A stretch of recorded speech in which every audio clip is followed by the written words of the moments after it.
नमस्कार, देश दुनिया में आपका स्वागत है और मैं हूं आपके साथ लोकेश जगवानी। इजराइल ने अपने धुर विरोधी ईरान पर जोरदार साइबर हमला कर उसके परमाणु ठिकानों को तबाह कर दिया है। इजराइल के धमाके से ईरान के यूरेनियम संवर्धन केंद्र और मिसाइल निर्माण केंद्र में आग लग गई। इजराइल ने अपने घातक F-35 फाइटर जेट की मदद से ईरान के परचिन इलाके में मिसाइल निर्माण स्थल पर धावा बोला और उसे तबाह कर दिया। आपको बता दें, इजराइल लगातार यह आरोप लगाता रहा कि अपने हथियार और मिसाइलों को ईरान यहूदियों के विरोधी हिजबुल्लाह को मुहैया करा रहा है और ऐसे में अचानक इस हमले से ईरान को तगड़ा झटका लगा है। कहा यह भी जा रहा है कि इजराइल के इस हमले से ईरान का परमाणु कार्यक्रम तकरीबन 2 महीने पीछे चला गया। ईरान में हुए दोनों ही हमले की इजराइल ने अभी पुष्टि नहीं की। इससे पहले ऐसी रिपोर्ट्स आई थी कि ईरान ने अप्रैल महीने में इजराइल के पानी के सप्लाई को हैक करने की कोशिश की थी। दोनों देश इन दिनों जमकर एक दूसरे के खिलाफ साइबर हमले करने की कोशिश में जुटे हैं।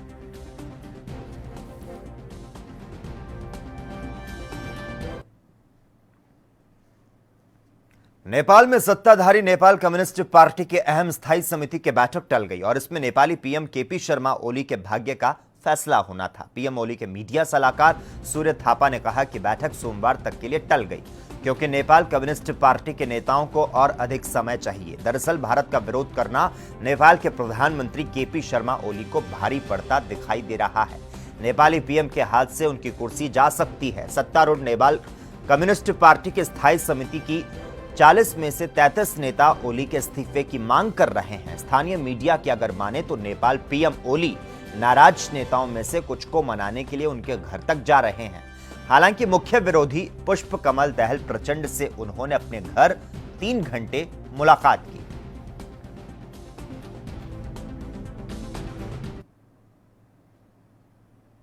पाकिस्तान की तरफ से यह मानने के बाद कि उसके कई पायलट फर्जी हैं, कई देश उसके पायलटों पर प्रतिबंध लगा रहे हैं। यूरोपीय संघ, ब्रिटेन और खाड़ी देशों के बाद अब उसके मित्र देश मलेशिया ने पाकिस्तानी पायलटों पर प्रतिबंध लगा दिया। मलेशिया के उड्डयन प्राधिकरण जारी बयान में कहा गया कि पीआईए के पायलटों को लेकर मिली जानकारी से हम चिंतित हैं, इसीलिए यह कार्रवाई कर रहे हैं। मलेशिया के उड्डयन प्राधिकरण के सीईओ कैप्टन चेस्टर वू ने कहा, हम इस मामले पर नजर रखे हुए हैं। प्राधिकरण ने कहा, पाकिस्तान नागरिक उड्डयन प्राधिकरण के बारे में जो बातें आ रही है उनके बारे में गंभीरता से सोचना जरूरी है। हाल ही के दिनों में कई देशों ने पीआईए और इसके पायलटों पर रोक लगाई। हम भी इनकी उड़ानों पर तत्काल प्रभाव से रोक लगा रहे हैं। हम कुछ पायलटों के लाइसेंस की जांच करेंगे।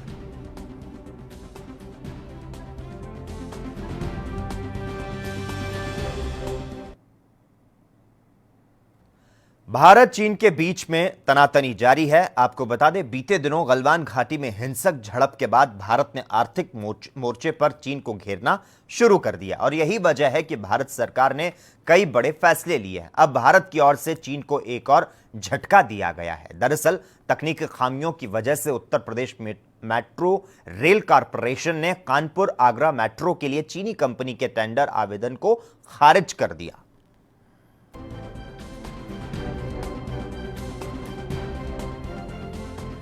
तो आपको बता दें, चीन की हरकत का जवाब देने के लिए अब भारत ने कमर कस ली है और अब जो जानकारी मिल रही है, योगी सरकार ने भी चीन को तगड़ा झटका दिया है।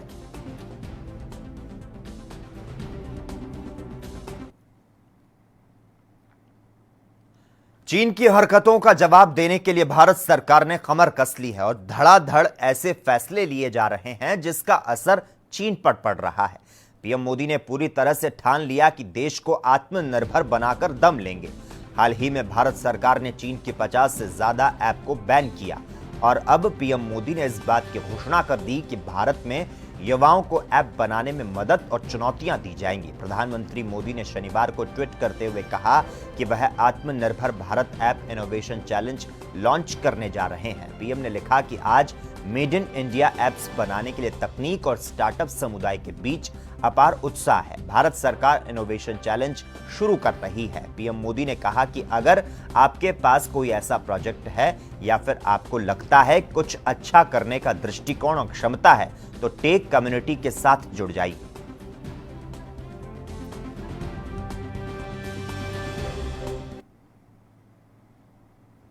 जम्मू कश्मीर में आतंक के खिलाफ सेना का अभियान जारी है और इसी बीच सुरक्षा बलों को एक और कामयाबी मिली है। राजौरी में बड़ी मात्रा में हथियार और गोला बारूद बरामद किए गए। इलाके में सर्च ऑपरेशन के दौरान सुरक्षा बलों ने आतंकवादी ठिकाने का भंडाफोड़ किया। पुलिस ने बताया कि राजौरी में सुरक्षा बल एक अभियान के तहत इस ठिकाने पर पहुंचे थे, जहां से चीनी ग्रेनेड और चीनी पिस्तौल समेत भारी संख्या में गोला बारूद बरामद हुआ।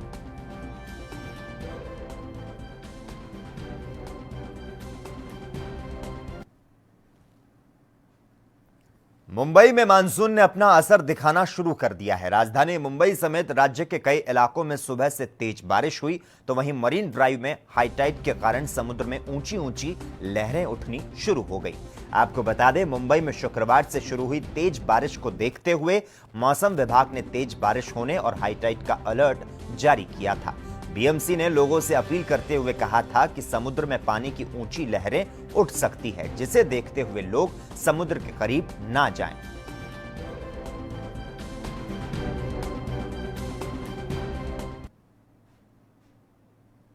आंध्र प्रदेश पुलिस ने तेलुगु देशम पार्टी के नेता और आंध्र प्रदेश के पूर्व मंत्री कोल्लू रविंद्र को सत्तारूढ़ वाईएसआर कांग्रेस पार्टी के एक नेता की हत्या के मामले में गिरफ्तार कर लिया। रविंद्र को विशाखापत्तनम की ओर जाते वक्त पूर्वी गोदावरी जिले में तुनी में गिरफ्तार किया गया। आपको बता दें, मारे गए नेता के परिवार की शिकायत पर पुलिस ने कोल्लू रविंद्र के खिलाफ मामला दर्ज किया था। आरोप है कि रविंद्र आपराधिक साजिश के पीछे का मास्टरमाइंड है। भास्कर राव के परिवार ने उसकी तत्काल गिरफ्तारी की मांग की थी। हत्या के मामले में पुलिस 3 लोगों को पहले ही गिरफ्तार कर चुकी है।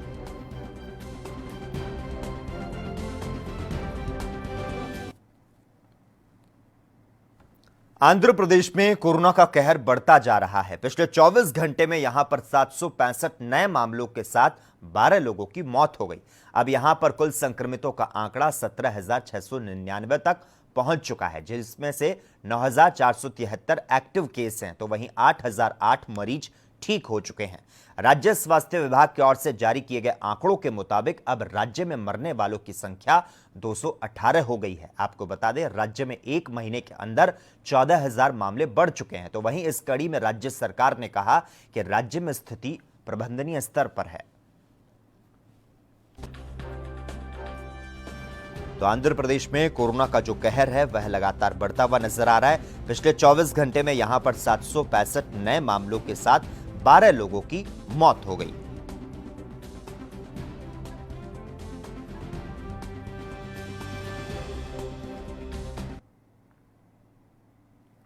केंद्रीय संस्कृति मंत्री प्रहलाद पटेल के निर्देश आने के बाद ताजमहल समेत अन्य स्मारकों को खोले जाने की तैयारियां शुरू हो चुकी है।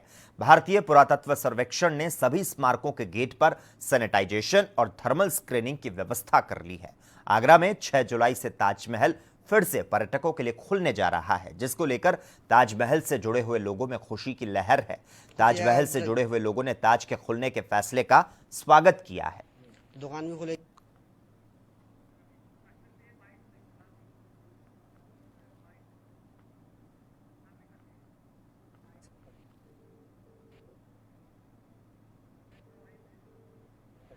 ताजमहल में कोरोना वायरस के संक्रमण को देखते हुए जहां पूरे देश में लॉकडाउन लगाया गया था, वहीं आगरा में भी पूरी तरह से लॉकडाउन जारी किया गया था। उसको देखते हुए, कोरोना वायरस के संक्रमण को देखते हुए आगरा के सभी पर्यटन स्थल पूरी तरह से बंद कर दिए गए थे। और खास तौर पर अगर आगरा के ताजमहल की बात की जाए तो ताजमहल 17 मार्च को ही पूरी तरह से बंद कर दिया गया था, क्योंकि जो सबसे ज्यादा जो भीड़ रहती है वो आगरा के ताजमहल पर जो ताजमहल देखने वालों की भीड़ रहती थी। तो कोरोना वायरस का संक्रमण ना फैले, इसको लेकर जो है 17 मार्च से ही पूरी तरह से ताजमहल बंद कर दिया था। मगर अब ताजमहल का दीदार करने वालों के लिए अच्छी खबर ये है कि 6 जुलाई से ताजमहल को खोलने की पूरी तरह से अनुमति दे दी गई है। और जो संख्या है वो प्रतिदिन जो है 5,000 देसी विदेशी जो सैलानी हैं वो ताज का दीदार कर पाएंगे। और जो मुख्य जो द्वार हैं ताजमहल के, केवल वो 2 जो गेट हैं उनसे ही केवल लोगों को जाना होगा और आना होगा, और केवल 2 द्वार ही ताजमहल के दीदार के लिए खोले जाएंगे। तो कहीं ना कहीं ये अच्छी खबर है, क्योंकि अब ताजमहल का जो लंबे समय से जो बंद चला आ रहा था वो अब 6 जुलाई से पूरी तरह से ताजमहल खोल दिया जाएगा और लोग ताजमहल का दीदार भी कर पाएंगे। आगरा से कैमरा पर्सन अर्जुन सिंह के साथ पुष्पेंद्र शर्मा, एएनबी न्यूज, आगरा। देश दुनिया में खबरों का सिलसिला लगातार जारी रहेगा। हम यहां रुकते हैं एक छोटे से ब्रेक के लिए।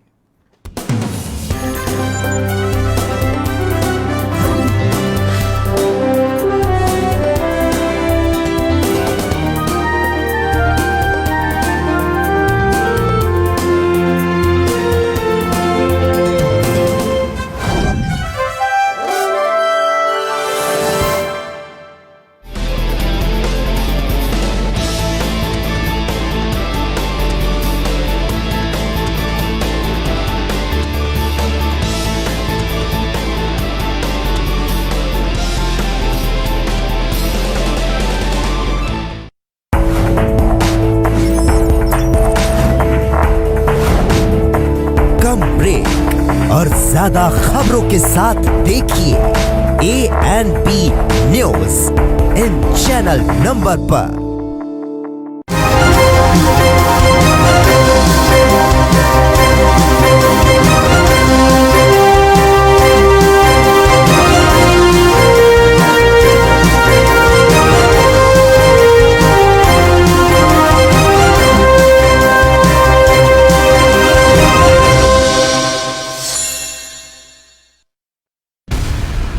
बयान, कमान, हुक्मरान,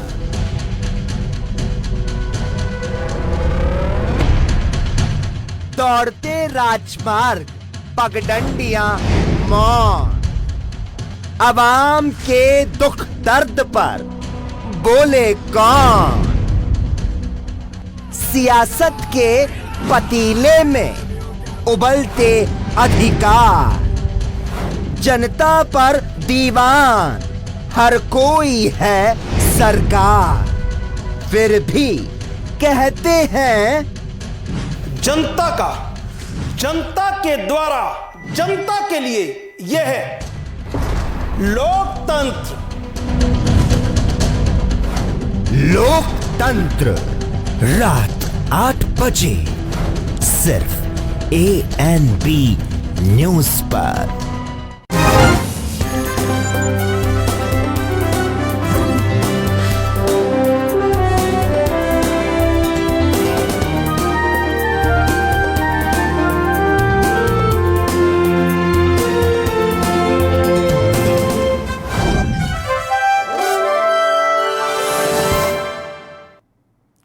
ब्रेक के बाद देश दुनिया में एक बार फिर से आपका स्वागत है। पंजाब के गुरदासपुर में कोरोना का कहर बढ़ रहा है। खासकर डेरा बाबा नानक में ज्यादा संख्या में कोरोना के मरीज पाए जा रहे हैं।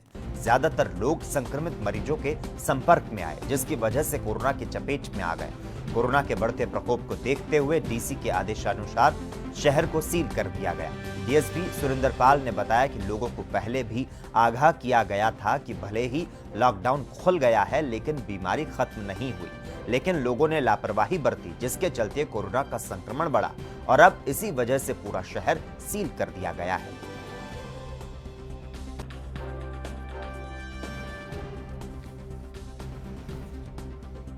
तो आपको बता दें, पंजाब के गुरदासपुर में कोरोना का कहर जो है वह लगातार बढ़ता हुआ नजर आ रहा है और खासकर डेरा बाबा नानक में ज्यादा संख्या में कोरोना के जो मरीज हैं वे पाए गए हैं। ज्यादातर लोग संक्रमित मरीजों के संपर्क में आए, जिसकी वजह से कोरोना की चपेट में आ गए। कोरोना के बढ़ते प्रकोप को देखते हुए डीसी के आदेश के अनुसार शहर को सील कर दिया गया। डीएसपी सुरेंद्र पाल ने बताया कि लोगों को पहले भी आगाह किया गया था कि भले ही लॉकडाउन खुल गया लेकिन बीमारी जो है वह खत्म नहीं हुई। ਲੋਕਾਂ ਨੂੰ ਪਹਿਲਾਂ ਵੀ ਬਹੁਤ ਅਪੀਲ ਕਰਕੇ ਬੇਨਤੀ ਕੀਤੀ ਗਈ ਸੀ ਵੀ ਇਹਨਾਂ ਨੂੰ ਕਿਹਾ ਸੀਗਾ ਵੀ ਜਿਹੜੇ ਲੋਕਡਾਊਨ ਖੁੱਲ ਗਿਆ ਹੈਗਾ ਭਾਵੇਂ ਪਰ ਬਿਮਾਰੀ ਨਹੀਂ ਖਤਮ ਹੋਈ। ਇਹ ਬਿਗ ਸਿਟੀ ਦੇ ਵਿੱਚ ਮੂਵਮੈਂਟ ਜ਼ਿਆਦਾ ਸੀ ਬਿਮਾਰੀ, ਤੇ ਬਿਗ ਸਿਟੀ ਮੂਵਮੈਂਟ ਆਪਣੀ ਘੱਟ ਰੱਖਣ, ਕੋਸ਼ਿਸ਼ ਕਰਨ ਬਿਨਾਂ ਕੰਮ ਤੋਂ ਘਰੋਂ ਬਾਹਰ ਨਾ ਨਿਕਲਿਆ ਜਾਵੇ। ਇਸ ਬਿਮਾਰੀ ਦਾ ਸਾਵਧਾਨੀ ਇਲਾਜ ਤੇ ਉਹ ਹੁਣ ਇਸ ਗੱਲ ਦਾ ਅਸਰ ਹੋਇਆ ਕਿ ਸਾਡੇ ਹੁਣ ਨਗਰ ਜਿਹੜਾ ਹੈਗਾ ਡੇਰਾ ਬਾਬਾ ਨਾਨਕ 17 ਪੇਸ਼ੈਂਟ ਇੱਥੇ ਦੇ ਆ ਗਏ ਆ, 3 ਨਾਲ ਦੇ ਪਿੰਡਾਂ ਦੇ ਹੈਗੇ। ਹੁਣ ਉਹਨੂੰ ਮੁੱਖ ਰੱਖਦੇ ਹੋਏ ਮਾਨਯੋਗ ਡੀ ਸਾਹਿਬ ਦੇ ਹੁਕਮਾਂ ਅਨੁਸਾਰ ਸਾਰੇ ਸ਼ਹਿਰ ਨੂੰ ਸੀਲ ਕਰਤਾ ਗਿਆ ਤਾਂ ਜੋ ਜਿਹੜੇ ਅੱਗੇ ਤੋਂ ਬਿਮਾਰੀ ਵੱਧ ਨਾ ਸਕੇ। ਲੋਕ ਨਾ ਇਹ ਅੰਦਰੋਂ ਹੁਣ ਬਾਹਰ ਨਿਕਲਣਗੇ ਨਾ ਬਾਹਰ ਅੰਦਰ ਆਉਣਗੇ, ਬਾਹਰੋਂ ਕੋ ਅੰਦਰ ਆ ਸਕਦਾ ਉਹਨੇ ਚਲੇ ਤਾਂ ਜੋ ਜਿਹੜਾ ਹੈਗਾ ਇਹਦਾ ਗ੍ਰਾਫ ਆ। राजस्थान के स्वास्थ्य मंत्री रघु शर्मा ने राज्य में कोरोना की स्थिति को लेकर जानकारी दी है। उन्होंने बताया कि हमने दूसरे राज्यों को भी राजस्थान में जांच कराने का ऑफर दिया है और हम राज्य में तेजी से जांच कर रहे हैं। तेजी से मरीज यहां ठीक भी हो रहे हैं। हमारी जांच की क्षमता 41,450 से पर डे आज, और ये आने वाले टाइम में 50,000 पर डे हो जाएगी। इसीलिए मुख्यमंत्री जी ने पड़ोसी राज्य जहाँ की हालात ख़राब है, टेस्टिंग फैसिलिटी डेवलप हो नहीं पाई है, उनको ऑफर दिया कि 5,000 का टेस्ट आप पर डे राजस्थान में करा सकते हो। ये अलग बात है कि कोई ऑफर उन्होंने स्वीकार किया नहीं, कोई आया नहीं, लेकिन राजस्थान की तैयारी तो इतनी शानदार है कि जहाँ 41,450 लगभग 41,500 टेस्ट प्रतिदिन करने की क्षमता हमने अचीव की हो। हमने जिस ढंग से सैंपल रैंडम सैंपलिंग किया है, जिस तरह से टेस्टिंग की है, करीब 9 लाख लगभग 9 लाख टेस्ट राजस्थान कर चुका अब तक। और हमारे रैंडम सैंपल लेके और जिस ढंग से जहाँ जहाँ भी पॉजिटिव केसेस मिलते हैं हम वहाँ सैंपलिंग करते हैं, टेस्ट करते हैं। जितने ज़्यादा हमने टेस्ट किए उतने ही ज़्यादा पॉजिटिव केसेस को आइडेंटिफाई कर पाए, और टाइमली जब आइडेंटिफाई करते हो आप तो उनको क्योर भी किया जा सकता है। इसीलिए रिकवरी रेट हमारा अच्छा है कि अगर हमने ILI केसेस जो पहले सिम्टोमेटिक केसेस आते थे उनको आइडेंटिफाई किया, अब जब से 80% एसिम्टोमेटिक केसेस आने लगे तो हमने टेस्टिंग पे जोर दिया, ज़्यादा टेस्ट करेंगे, क्योंकि कॉन्टैक्ट ट्रेसिंग का जो काम है वो सबसे इम्पोर्टेंट काम होता है। इसमें जो भी पॉजिटिव आदमी के संपर्क में व्यक्ति आते हैं उनकी टाइमली अगर आप टेस्टिंग कर लेते हो और उनमें से जो पॉजिटिव लोग हैं उनको आइसोलेट करके और उनका ट्रीटमेंट शुरू करते हो तो ये संक्रमण के फैलाव को हम नियंत्रित कर सकते हैं। और वही राजस्थान यूपी के कानपुर गोलीकांड मामले में कानपुर पुलिस ने बड़ी कार्रवाई की है। पुलिस ने इस मामले में चौबेपुर के थाना अध्यक्ष विनय तिवारी को सस्पेंड कर दिया। आपको बता दें, कानपुर के IG मोहित अग्रवाल ने ये कार्रवाई की है।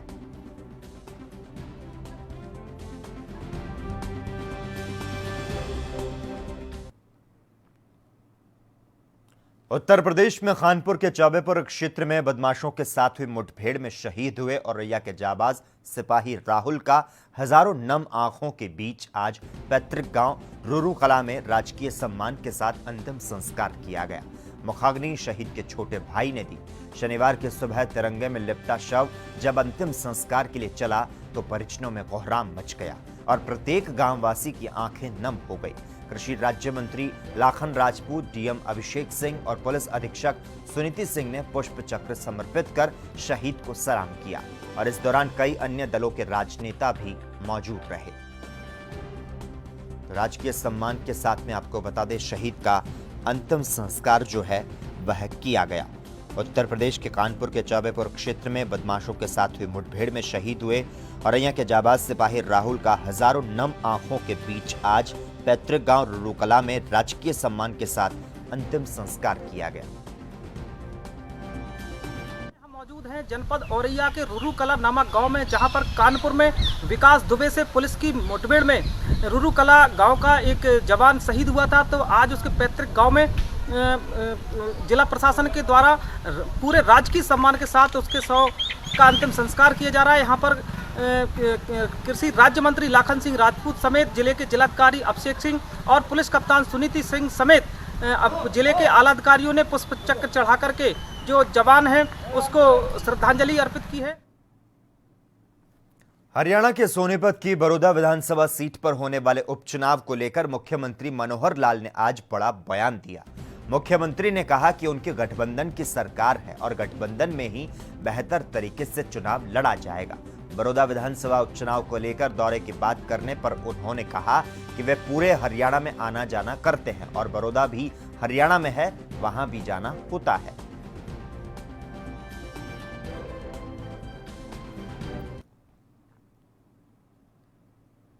हरियाणा के सिरसा में उप मुख्यमंत्री दुष्यंत चौटाला ने कहा कि नारनौल में तय समय सीमा से पहले ही integrated multi modal logistic hub बनकर तैयार होगा। हब 886.78 एकड़ भूमि पर बनेगा। उन्होंने कहा कि इसमें से 700 एकड़ भूमि हब के लिए उपलब्ध हो चुकी है, जबकि 170 एकड़ अतिरिक्त भूमि उपलब्ध करवाने की प्रक्रिया शुरू कर दी गई है। आपको बता दें, डिप्टी सीएम सिरसा में बरनाला रोड स्थित आवास पर पत्रकारों से बातचीत कर रहे थे।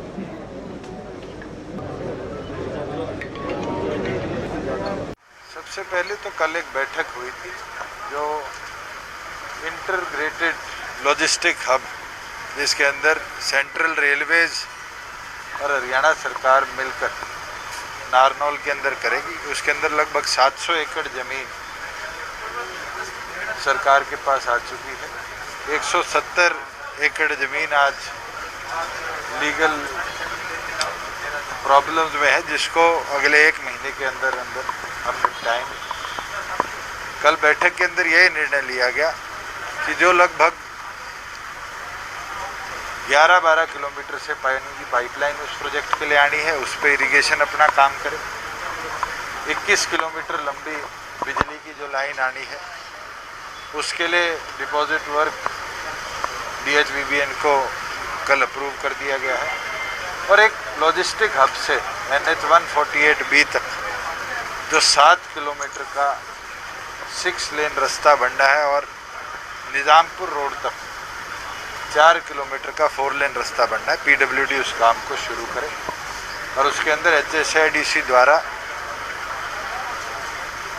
लगभग 170 करोड़ रुपया पिछली बोर्ड की मीटिंग में अप्रूव हुआ है और उनको शीघ्र कार्यों को शुरू किया जाए इस टारगेट के साथ कि लॉजिस्टिक हब को जो हमारी डेडलाइन है उससे भी पहले हम अचीव करें।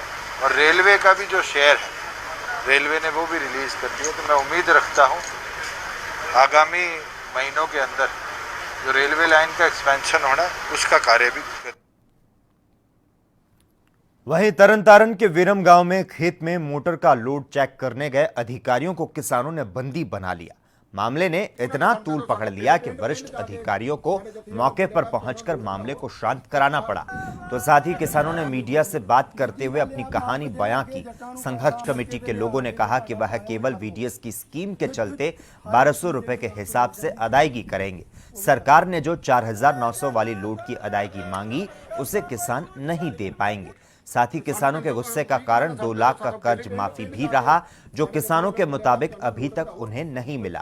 तो वहीं SDO बूटा राम ने कहा कि किसानों ने उन्हें बंधक बनाया। SHO जसवंत सिंह ने मामले की जानकारी दी।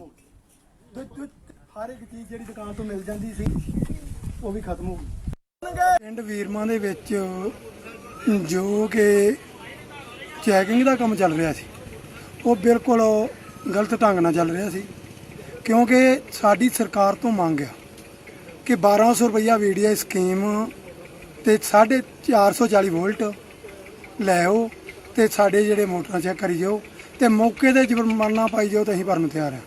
ਪਰ ਜਿਹੜੀ ਸਰਕਾਰ ਦੀ ਨੀਤੀ ਪਾਲਿਸੀ ਆ, ਉਹ 4900 ਰੁਪਈਆ ਜਿਹੜਾ ਪਰ ਹਾਊਸ ਪਾਵਰ ਦਾ ਲੈ ਕੇ ਆ ਰਹੀ ਆ, ਜੋ ਕਿ ਕਿਸਾਨ ਨਾਲ ਸਰਾਸਰ ਤੱਕ ਅਸੀਂ ਨਾ ਅੱਜ ਆਪਣੇ ਉੱਚ ਅਧਿਕਾਰੀਆਂ ਦੇ ਕਹਿਣ ਮੁਤਾਬਕ ਨਾ AP ਮੋਟਰਾਂ ਦਾ ਲੋਡ ਚੈੱਕ ਕਰ ਰਹੇ ਹਾਂ ਵੀਰਮਾ। ਜਦ ਮੋਟਰਾਂ ਚੈੱਕ ਕਰਦੇ ਦਲਜੀਤ ਸਿੰਘ ਦੀ ਮੋਟਰ ਚੈੱਕ ਕਰਦੇ ਹਾਂ, ਉਸ ਟਾਈਮ ਇਹਨਾਂ ਕਿਸਾਨਾਂ ਘੇਰਾ ਪਾ ਲਿਆ। ਕਿਸਾਨ ਜਿਨ੍ਹਾਂ ਦੀ ਅਗਵਾਈ ਗੁਰਸਾਹਿਬ ਸਿੰਘ ਤੇ ਦਿਲਬਾਗ ਸਿੰਘ ਪੋਗਟ ਕਰ ਰਹੇ ਸੀ। ਉੱਥੇ ਇਹਨਾਂ ਕਾਫੀ ਕੋਈ ਸਾਨੂੰ 2-3 ਘੰਟੇ ਬੰਦੀ ਬਣਾ ਛੱਡਿਆ ਗਿਆ। ਫਿਰ ਸਾਡੇ ਵੱਲੋਂ ਪੁਲਿਸ ਨੂੰ ਬੁਲਾਇਆ ਗਿਆ। ਇਹ ਜੀ ਬਿਜਲੀ ਮੁਲਾਜ਼ਮ ਇੱਥੇ ਆਏ ਸੀਗੇ ਤੇ ਉਹਨਾਂ ਨੇ ਆਣ ਕੇ ਮੋਟਰਾਂ ਲੋਡ ਚੈੱਕ ਕਰਦੇ ਸੀ। ਉਹਨਾਂ ਨੇ ਮੋਟਰਾਂ ਲੋਡ ਚੈੱਕ ਕੀਤਾ, ਕੋਈ ਵੱਧ ਪਾਇਆ ਗਿਆ। ਕਿਸਾਨਾਂ ਨੇ ਜਿਹੜਾ ਸੀ ਉੱਥੇ ਇਕੱਠੇ ਹੋ ਗਏ ਨੇੜੇ ਦੇ। ਉਹਨਾਂ ਨੇ ਕਿਹਾ ਵੀ ਇੱਥੇ ਧੁੱਪ ਬੜੀ ਆ, ਵੀ ਚਲੋ ਸ਼ਾਮੇ ਚੱਲਦੇ। ਇੱਥੇ ਅੰਬ ਦੇ ਥੱਲੇ ਆਣ ਕੇ ਉਹਨਾਂ ਨੇ ਦੱਸਿਆ ਕਿ ਜਿਹੜਾ ਸਾਡਾ ਲੋਡ ਜ਼ਿਆਦਾ ਆ, ਇਹਦੇ ਅਸੀਂ ਪੈਸੇ ਭਰ ਦਿੰਦੇ ਆ। ਤੇ ਬਿਜਲੀ ਬੋਰਡ ਵਾਲਿਆਂ ਨੂੰ ਉਹਨਾਂ ਨੇ ਮੰਗ ਪੱਤਰ ਦੇ ਦਿੱਤਾ ਵੀ ਸਾਡਾ ਲੋਡ ਵਧਾ ਦਿਓ, ਸਾਡੇ ਕੋਲ ਜਿਹੜੇ ਪੈਸੇ ਬਣਦੇ ਆ ਉਹ ਸਾਡੇ। यूपी के मुरादाबाद में सपा सांसद ST हसन समेत करीब 50 लोगों पर मामला दर्ज किया है। दरअसल समाजवादी पार्टी का एक कार्यक्रम आयोजित किया गया, जिसमें कोरोना नियमों का पालन नहीं किया गया। कार्यकर्ताओं ने सोशल डिस्टेंसिंग का पालन भी नहीं किया और इसी वजह से सांसद ST हसन पर मामला दर्ज किया गया और सांसद हसन के साथ मौजूद करीब 20 लोगों पर नामजद और बाकी अज्ञात लोगों पर भी मामला दर्ज किया गया। इस बात की जानकारी पुलिस अधिकारी कुमार आनंद ने दी है।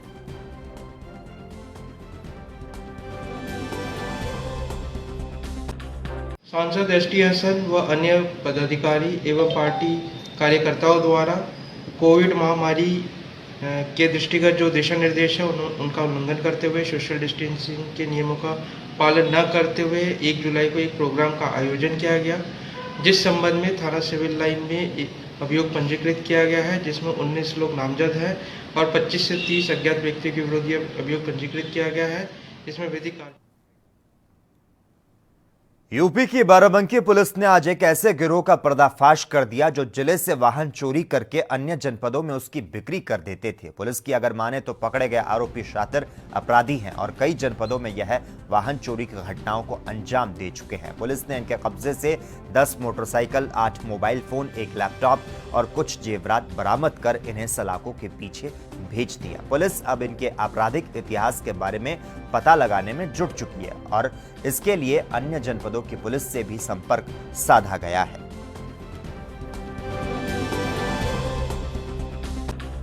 एसओ देवा की इंफॉर्मेशन थी और उन्होंने बहुत जल्दी अभी तैनाती के 3 दिन के अंदर ही उन्होंने इसको विकसित किया और इसमें एक लड़का जो गैंग लीडर है वो बलिया का रहने वाला है, उसकी रिश्तेदारी यहाँ है, बराबर उसका बाराबंकी आना जाना रहा है। यहाँ के कुछ लड़कों को जोड़कर उसने बाराबंकी और बलिया दोनों जगह मोटरसाइकिल और अन्य सामान की चोरियाँ की हैं। स्ट्रेटजी इसकी ये रही है कि जो बलिया से मोटरसाइकिलें चुराई उसको बाराबंकी में बेच दिया, जो बाराबंकी में चुराई उसको बलिया में बेच दिया। तो अभी फ़िलहाल 10 मोटरसाइकिलें बरामद हुई हैं। इनके संबंध में जनपद बलिया, गाजीपुर और अन्य जो आसपास के जनपद हैं वहाँ से पता किया जा रहा है और इनके इंजन नंबर, चेसिस नंबर के हिसाब से भी ट्रेस किया जा रहा है कि इनके स्वामी कौन हैं और विवेचना में उनसे जानकारी हासिल की जाएगी कि मोटरसाइकिल गायब होने के संबंध में उन्होंने मुकदमा लिखवाया है या नहीं। इसी प्रकार से 8 मोबाइल बरामद हुए हैं, कुछ सोने के आभूषण बरामद हुए हैं। इसके बारे में भी वो बता रहा है कि ये घटना कहाँ की है, लगभग किस समय की है, लेकिन अभी उससे मुकदमा अपराध संख्या कनेक्ट नहीं हो पाया है। ये भी विवेचना में इसको शामिल। और इसी के साथ ही देश दुनिया में इतना ही, लेकिन तमाम अहम खबरों के लिए लगातार आप जुड़े रहिए और देखते रहिए ANB न्यूज़।